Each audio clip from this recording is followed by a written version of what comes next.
இல்ல வன்னியர் சங்கம்ன்றது வேறயா? வன்னியர் சங்கம்னு ஒன்று இருந்தது. அரசியல் ரீதியா இருக்கும்போது பாட்டாளி மக்கள் கட்சின்னு வந்துட்டாங்க.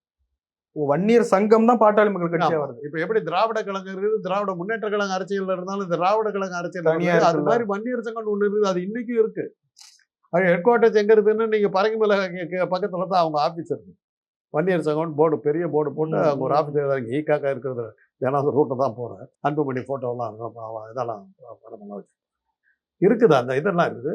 தீரனை இவங்க உள்ளே வந்தபோது பல தேர்தல் முடிவுகளுக்கு இவங்க ஒரு காரணமாக இருந்தாங்க.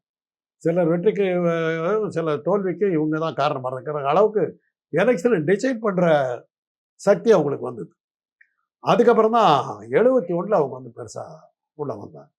உள்ளே வந்தபோது என்ன ஆச்சுன்னா, பிற்படுத்தப்பட்டோர் நலத்துறைன்னு ஒரு இலாக்காவே உருவாக்குனாங்க. முதல் முறையாக 71ஆம் வருஷம் திமுக ஆட்சிக்கு வந்தபோது முதல் முறையாக பிற்படுத்தப்பட்ட ஒரு இலாக்கா அப்படின்னு சொல்லி ஒரு இலாக்கா உருவாக்குனாங்க. அதுக்கு அமைச்சராக ராஜாராம் எங்கள் அண்ணனை தான் போட்டார். அவர் தான் அந்த துறையினுடைய முதலாக அமைச்சராக நியமிக்கப்பட்டவர். அப்போ அவர் வீட்டில் நான் கூடியிருந்ததுனால என்கிட்ட அந்த சட்டநாத அறிக்கையை கொடுத்தார். இது கொஞ்சம் படித்து வைடா அப்படின்னு.